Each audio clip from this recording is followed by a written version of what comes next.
Bédier a annoncé une nouvelle rencontre avec Ouattara dans les jours et les semaines à venir après celle de ce 11 octobre 2020. À travers cette rencontre d'aujourd'hui, nous avons brisé le mur de glace, le silence, et nous allons dans les jours et les semaines à venir continuer à nous téléphoner, à nous rencontrer pour qu'enfin le pays soit ce qu'il était avant, a fait savoir M. Bédier. Cet entretien intervient après que M. Bédier a accepté de dialoguer avec M.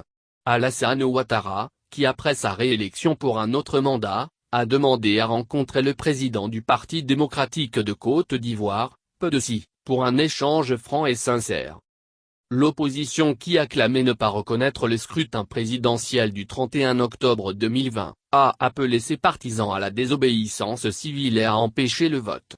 Suite à ce mot d'ordre, plusieurs violences ont été perpétrées dans le pays, occasionnant des morts.